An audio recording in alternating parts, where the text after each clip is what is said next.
Guys, you are all welcome in your channel Beyond Imagination. So today I am going to start a new topic. Actually आज हम लोग इस topic में बात करने वाले हैं कि मिनिस्ट्री ऑफ डिफेंस DRDO की तरफ से एक न्यू वैकेंसी देखने को मिल रही है। और ये जो वैकेंसी है इसका जो प्रोसेस रहने वाला है वो ऑफलाइन प्रोसेस रहने वाला है। ऐसा नहीं है कि भैया तुम यहाँ पे ऑनलाइन अप्लाई करो और ऑनलाइन तुम्हारे एप्लीकेशन सबमिट हो जाएंगे और उसके बाद तुम्हारे सिलेक्शन के लिए आगे प्रोसीड किया जाएगा। ऐसा कुछ नहीं होने वाला है।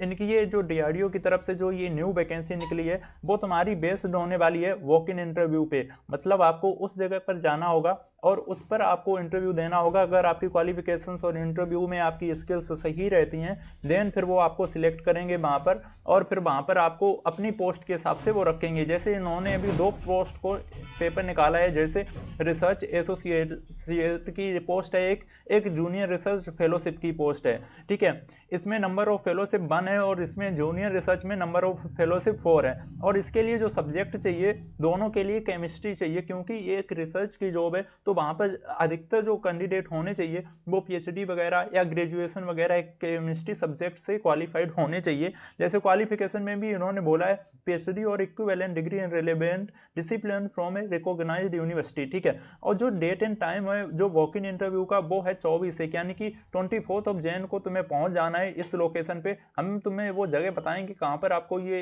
इस जगह पर वॉक इन इंटरव्यू के लिए जाना है अगर जो कैंडिडेट इंटरेस्टेड हैं। सबसे पहले बात करें जूनियर रिसर्च फेलोशिप के लिए, जिसमें केमिस्ट्री तो सब्जेक्ट चाहिए ही, अदरवाइज आपने अगर मटेरियल साइंस से कोई सब्जेक्ट में डिप्लोमा किया है, डिप्लोमा का मीन्स है ग्रेजुएशन किया है या PhD की है, then you are also eligible for this post. ठीक है, या फिर पॉलीमर साइंस से भी किया हो वो भी एक इसी केमिस्ट्री के अंतर्गत कैटेगरी में आ जाता है, इसलिए वो भी इस सब्जेक्ट में तुम्हारा रिलाय होने वाला है। या फिर आपने केमिकल इंजीनियरिंग की या मटेरियल साइंस इंजीनियरिंग की तो ये सारी चीज़ें भी ऑप्शनल इसमें रहने वाली हैं। ठीक है, पोस्ट ग्रेजुएट डिग्री होनी चाहिए आपको इस डिवीजन में और वो भी फर्स्ट डिवीजन से। ठीक है, सो this was the information. Moving further अगर हम लोग और इसमें बात करें कि जो नंबर ऑफ वैकेंसीज हैं बहुत मैं वॉक इन इंटरव्यू के लिए क्या क्या चीज़ें इसमें चाहिए, क्या एज रिलैक्सेशन मिलेगा कि नहीं, वो भी हम लोग सारी चीज़ें इसमें 1 बाय 1 करके देखने वाले हैं। जो नंबर ऑफ वैकेंसी डिपेंड करती हैं वॉक इन इंटरव्यू में कितने कैंडिडेट जाते हैं। ठीक है, अगर वैकेंसी वहाँ पे अनफिल्ड रहती हैं तो और नंबर ऑफ जो सुटेबल कैंडिडेट हैं उनको बुलाया जाएगा। इन लोगों ने ये पहले ही मेंशन कर दिया। मैक्सिमम एज आपकी 35 ईयर्स होनी चाहिए और JRF में अगर है तो आपकी 28 ईयर्स डेट होनी चाहिए। ठीक है, 5 ईयर का 5 ईयर्स का तुम्हें रिलैक्सेशन मिल जाएगा इफ़ यू आर SC और ST कैंडिडेट, और 3 ईयर्स का तुम्हें रिलैक्सेशन मिल सकता है if you are a candidate of OBC category. ठीक है, तो ये दोनों चीज़ें डिपेंड करने वाली हैं कि आप किस कैटेगरी में हैं, अगर आप रिलैक्सेशन के लिए जा रहे हैं कि नहीं। बट मुझे मोस्टली लगता है कि अगर कोई भी कैंडिडेट है जो अप्लाई कर रहा होगा तो वो इस क्राइटेरिया में फुलफिल कर रहा होगा। जो इनका स्टाइपेंड मिलने वाला है वो 67,000 मिलने वाला है फॉर RA और 37,000 फॉर PM, यानी कि दोनों फर्स्ट ईयर सेकेंड ईयर में जो JRF मिलने वाला है वो इस तरीके का कुछ रहने वाला अच्छा खासा अमाउंट है। और तुम्हें contingency grant up to maximum of 15,000 पर एनम। ठीक है, और 20,000 पर annum shall to be research fellowship. आप जो रिसर्च करोगे आप, ठीक है, ये 2 ईयर का पूरा इनका है सीन जहाँ पे ये रिसर्च के तौर पर आपको रखेंगे। अगर आपका सिलेक्शन होता है फिर बाद में ये तुम्हें आगे प्रोसीड भी कर देंगे, आपका वहाँ पे प्रमोशन भी कर देंगे अगर आप वहाँ पर कुछ अच्छा परफॉर्मेंस देते हो। ठीक है, मूविंग फर्दर इन्होंने कुछ और पॉइंट दिए हैं कि candidate who have submit their PhD thesis में also appear in walk interview. अगर मतलब किसी कोई PhD कैंडिडेट किया है, अगर उसने थीसिस वगैरह पे रिसर्च की है, उसने उस पर काम किया, कुछ लिखा है तो, या कोई भी चीज़ पे रिसर्च करके उसने डाला है तो वो भी वॉक इन इंटरव्यू के लिए जा सकते हैं। ठीक है, इन्होंने और बोला है कि इसमें डिस्क्वालिफिकेशन के एक ही चांसेस हैं कि अगर आपने कुछ गलत उसमें मिसयूज इन्फॉर्मेशन दी तभी आप वहाँ पर बाहर हो सकते हैं। मूविंग फर्दर अगर हम लोग बात करें एप्लीकेशन फॉर्मेट की, ये इस तरीके का एप्लीकेशन फॉर्मेट रहने वाला है इनका जो ऑफलाइन तरीके से होगा। नेम ऑफ द एप्लीकेशन आपका यहाँ पे नाम आने वाला है इन ब्लॉक लेटर्स। ठीक है, father's name, mother's name, spouse name, gender, category किस कैटेगरी से, एज क्या है, और ये एज में आपको ईयर्स पहले रहेगा, देन मंथ देन डे जाएगा। ठीक है, डेट ऑफ बर्थ ऐसे आ जाएगी।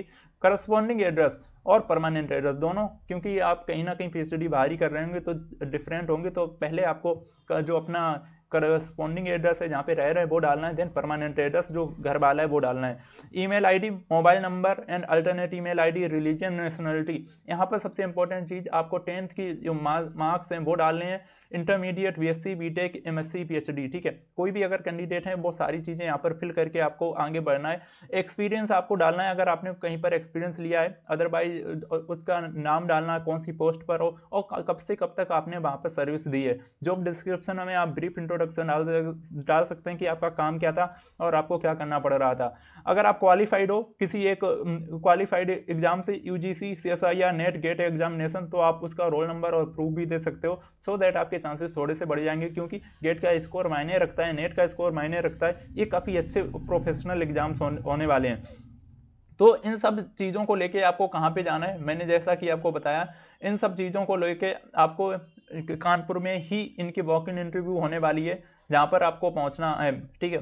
वॉक इन इंटरव्यू के लिए इनको कानपुर में पहुँचना है। कानपुर में इन्होंने एड्रेस दिया है, उस जगह पर आपको पहुँचना है अपने सारे डॉक्यूमेंट लेके और इस फॉर्म को लेके, ठीक है। मूविंग फर्दर अगर हम लोग बात कर लें इसमें कि और कौन कौन सी चीज़ें इसमें लग सकती हैं, इन्होंने बताया है कि जो इंटरेस्टेड कैंडिडेट हैं उनको कहाँ पर पहुँचना है। इन्होंने इसका नोटिफिकेशन में लिखा है, interested candidate fulfilling their ABM qualification may appear for walk in interview at the DMSRD transit facility near dear Alam Puliya. ये वाला जो एड्रेस है ना, GT रोड कानपुर 208004, इस वाले पिन कोड पे आपको पहुंचना है, ठीक है। अपना सारी चीज़ें लेके सारे जो डॉक्यूमेंट्स हैं उनकी एक एक जीरोक्स निकलवा लेनी है और साथ में आपकी ओरिजिनल मार्कशीट भी होनी चाहिए, ठीक है। आपके आईडी तो प्रूफ के तौर पे आपको वोटर आईडी, आधार कार्ड या पैन कार्ड कुछ भी ले जा सकते हैं। अगर कैंडिडेट कोई वर्किंग है गवर्नमेंट पब्लिक सेक्टर में तो वो उसके थ्रू भी आप जा सकते हैं। So this was the information I just want to share in this video. Moving further अगर हम लोग कुछ और बात कर लें तो इसमें उन्होंने बता दिया कि सबसे जो सैलरी रहने वाली है वो 65,000 प्लस है, ठीक है। और जो लास्ट डेट अप्लाई है वो तुम्हारी 21 डेज है। नो कोई एग्जाम होने वाला नहीं, वॉक इन इंटरव्यू पे है। All India and male female candidate इसमें अप्लाई कर सकते हैं, ये इनकी ऑफिशियल वेबसाइट रही, ठीक है। तो और कोई फीस तो लगी नहीं रही है। जनरल ओबीसी या तुम SC ST किसी भी कैटेगरी से हो तो कोई फीस लग नहीं रही है। एज लिमिट मैक्सिमम एज तुम्हारी 28 होनी चाहिए, 5 ईयर्स का तुम्हें रिलैक्सेशन मिल जाएगा। अगर SC ST तो 3 ईयर्स, ठीक है। ओबीसी ये सारी चीज़ें तुम्हें मैंने पहले ही बता दी। ये दो चीज़ों पोस्ट इन्होंने निकाली है, JRF एंड रिसर्च एसोसिएट पे, ठीक है। Graduate degree in relevant discipline दोनों में चाहिए होगी। So this was the information I just want to share in this video. So thank you guys for today and we will see you in another video.